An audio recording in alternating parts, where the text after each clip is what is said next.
Hello, my name is Justin Wood. I work at the Economist Corporate Network, where I look after Southeast Asia, and I'm here today to give you a quick summary of a discussion that we held over one of our regular lunch events today here in Singapore. The lunch was sponsored by BlackRock, and the subject of our lunch was all about reform and the reform process that we see happening right across Asia. If you look over the past year or so, in many countries, from India to China to Japan, and now in Indonesia, Thailand, we can see new political regimes coming into place, new leaders, and as they come in, they're unveiling new reform processes and programs, and the promise is that this will transform the economic landscape in Asia. So the purpose of the lunch today was really to discuss and debate whether we think this is going to be meaningful for companies.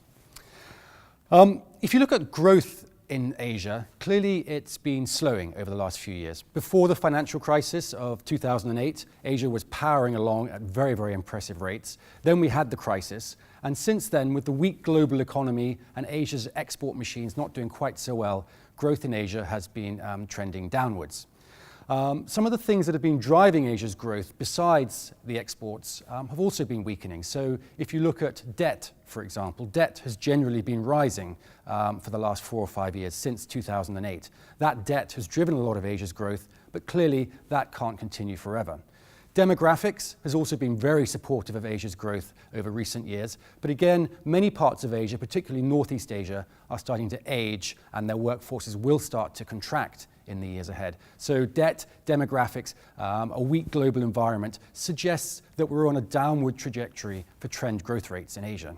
All of which puts much more pressure on the need for reform, because that's really the key to lifting these growth rates back up and ensuring that incomes across Asia start to rise. So clearly, a very important question to think about whether these reform processes will put Asia on a new path. Some of the things that we discussed were looking at the things that cause reform and whether and make it successful.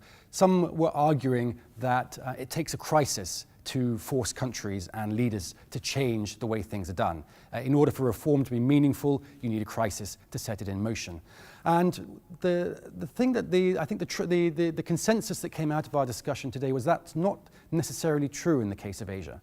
For a start, we did actually have a sort of mini crisis last year with the whole tapering process of quantitative easing in America, and the fact that there's a threat around global money flows flowing out of Asia and back to the US, and that caused countries such as India and Indonesia to be exposed with their current account deficits and so on. So that was a mini crisis. It wasn't a true crisis, but that, some people were arguing, stirred the region into taking swifter action about introducing economic reform. Some others are arguing that if you look at the current generation of leaders across Asia, they're really very motivated by legacy. So people like Narendra Modi, people like Xi Jinping, people like Shinzo Abe, they want to leave a mark on their country. They want to be able to say that they changed the course of where their countries were going. And so that desire for legacy is going to, according to many at our event today, make a meaningful difference and ensure that reforms can happen without necessarily a precipitating crisis. Others were arguing that technology and the proliferation of technology into the hands of the common man is another factor that's going to force reform through. Technology obviously helps to fight corruption, improves transparency, governance, makes people aware of what's possible through greater exposure to media. So the just general proliferation of technology is going to also force and drive through reform without necessarily requiring any kind of crisis to kick it off. We talked about where reforms are meaningful. And on that basis, you really have to look at China, simply because China is such a large economy and is the engine of regional growth and the engine of global growth. The economy is so big there that any kind of reform that changes the dial in China is going to be meaningful for everyone else. So we spent a lot of time talking about China because its size makes it so important. After China, within the Asia-Pacific region, you'd have to pick India, again, because of the size of the demographics situation there. Narendra Modi has come into office. He hasn't been there very long, but our discussants at our lunch felt that he was off to a reasonable start, and that it was fair to be optimistic around what we can expect in India. One of the critical questions about India is that, unlike much of Asia, it does have a very young, rapidly growing demographic profile. The workforce in India is going to expand by 125 million people over the next 10 years.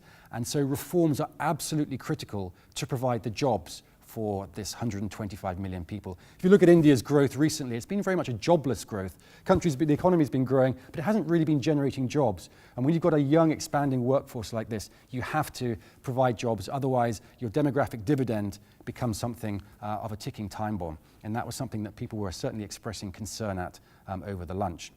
On the more positive side, there are many things that can be achieved in India that don't necessarily require going through the political process of getting them approved. So things like streamlining the bureaucracy, speeding up approvals processes, things like that. You don't need to win approval in the parliament to get those things done. You can just do them anyway. And there was a strong sense that Modi has a record of achieving that in Gujarat and will translate that onto the national stage.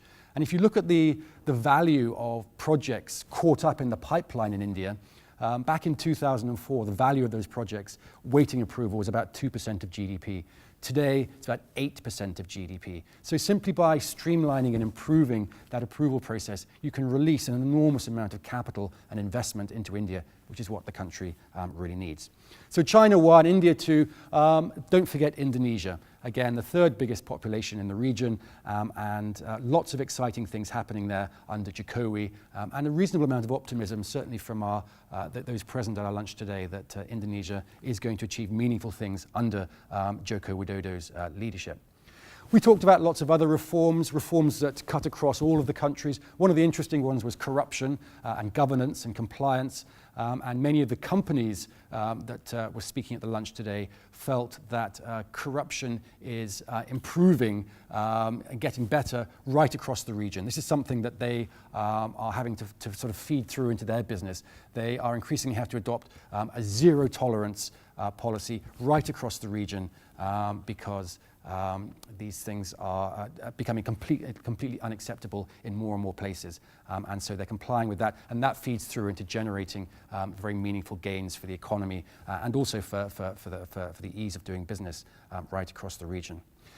I think that overall our sense was that the reform process in many places in Asia, it's still early days. It's too early to judge whether it will be successful or not, but a reasonable amount of confidence, people likening it to a train. The train is on the tracks, it's moving in the right direction, it's just moving a little bit slowly.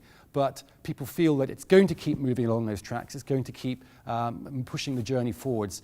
It's unlikely to derail.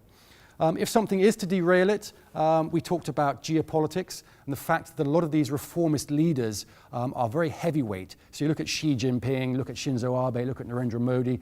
They're big, powerful, blustery leaders who want to project their countries out onto the global stage in a much more vigorous manner than previously. The risk of butting up against each other, creating geopolitical tensions, is certainly rising as these heavyweights go about with pursuing their policy agenda and raising the profile of their countries. So that is a risk. But I think overall we believe, the people at our lunch believed that the process of reform is meaningful, it is moving in the right direction, it is going to change the landscape for business, and it is going to create lots of exciting opportunities. We discussed some of the most exciting, and I think if I could sort of summarize, it's all about the consumer opportunity. You look at China, look at India, look at Indonesia, the big population bases where these reforms are playing out. And I think there's lots of optimism that the consumer story is going to present very, very exciting opportunities for companies. And related to that is the whole category of e-commerce and the online world. And if you look at, we had one consumer goods company here, and they say that in some countries in Asia, they now sell more than 50% of their goods online. And that's a reflection of this deepening technology. And as reforms open up, the sort of payment infrastructure improves, and all of these things happen, then that online world is going to become ever more exciting and a bigger part of this unfolding consumer story. So reforms, I think cautious optimism, it's early days, but strong belief that things are moving in the right direction, and that paints an exciting future for Asia.